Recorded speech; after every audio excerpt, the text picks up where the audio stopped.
I love you, but what kills the church as well is consumer Christians. These are the takers. Do you give any money? Nope. Do you take? Yep. Do you serve? Nope. Are you served? Yep. Do you download? Yep. Do you show up? Yep. Do you have needs? Yep. Do you give anything? Money, time, prayer? Nope. If you're not a Christian, don't give. We love you. If you're a brand new Christian, we understand. You're getting caught up, just getting your life together. But if you've been a Christian for a while, we have so many non-Christians and new Christians, we cannot afford the Christians to be like those Christian friends that some of you have.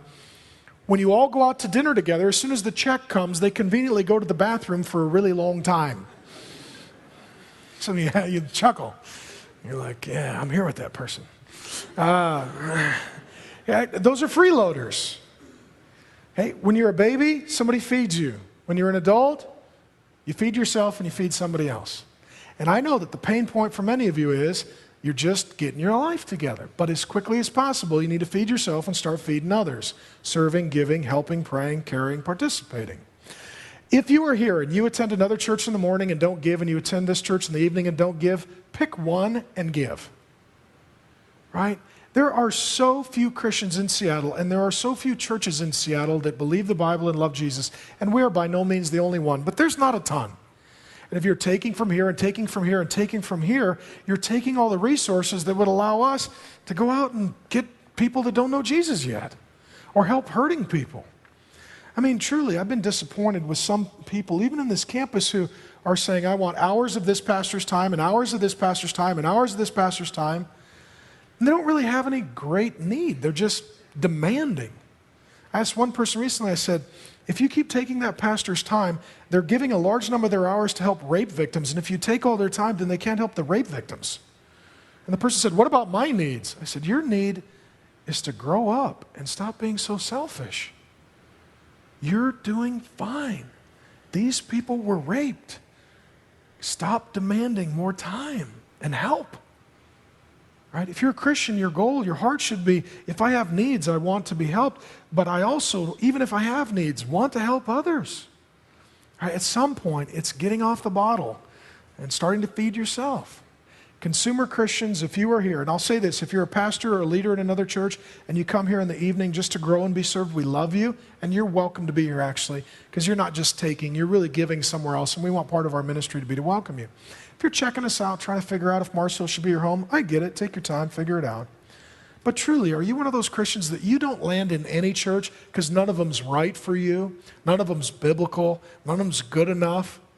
If you've been to 27 churches and not one of them is right, just remember this, you're the only constant variable. It's probably you. I'm not at Mars Hill because everything's right, but because I'm needed. And I'm trying to help. And people who love Jesus, that love this church, they know we're not perfect, and they're wanting to help. And if you're here, we'd love to have you help. And if you don't want to help, and you're a Christian, you got to search your own heart and find a place where you can help. And honestly, if that's us, great. If that's another church, great. But in a city like this, we cannot have the Christians just sucking resources in the least church city in America. There's still way too much work to be done. That's my little scolding. You're welcome.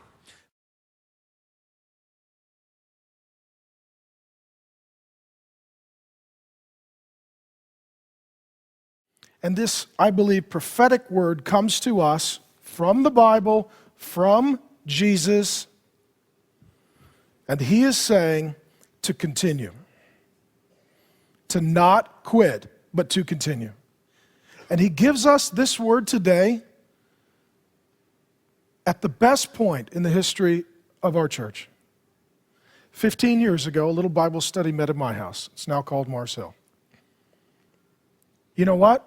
We're not behind on budget. We beat budget. We didn't shrink last year. We grew. We didn't have less community groups, redemption groups, baptisms, weddings, children. We had more. Every single campus is growing. There is unity across the entire leadership. It's actually fantastic. The annual report that is now available or online, you can read it. It's unbelievable. It's just a miracle after a miracle after a miracle after a miracle. And what can happen is we can think that we've accomplished something. Momentum is either forward or backward. You're either growing in faith in Christ or regressing away from faith in Christ. And what could kill us at this point, this window of opportunity, most of you don't know it because this is the only church you've ever really known. But we have a window of opportunity that God has opened up for us to see the kind of grace that one day they write a book about. They write a book about showing how Jesus showed up at an unlikely place among an unlikely people and did an unlikely thing, and that we got to be a part of it. This is it for me. This is the window of opportunity that I see God has opened for us as a people. I'm more motivated, excited than I've ever been. And what could kill it is this. If you have disciples and if you have non-Christians, everything will be fine, but what kills it are all the Christian consumers. All the people who don't go to community group, don't serve, don't give, don't become members because the bar is set too high. We intentionally set the bar high. You want to be a member of this church? You got to read a huge book with 1,000 footnotes. So you say, I'm not going to read that book. Well, then you're not going to be a good church member. If all it takes is footnotes to scare you away, you're not ready for war.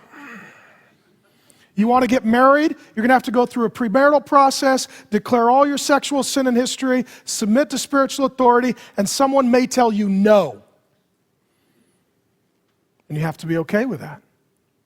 Because getting married's easy, and 50 years of joy is hard.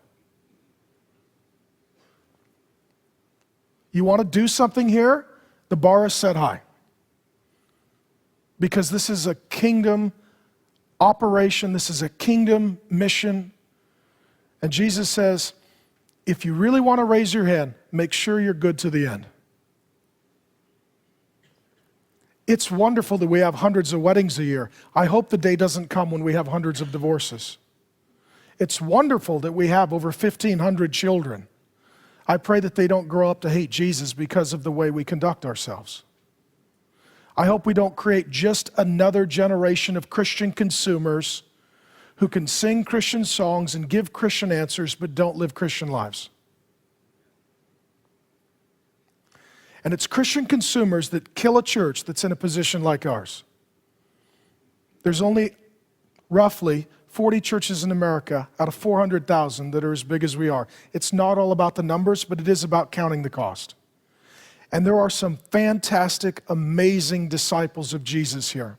They give, pray, serve, care, and they are part of the miracle of God's grace.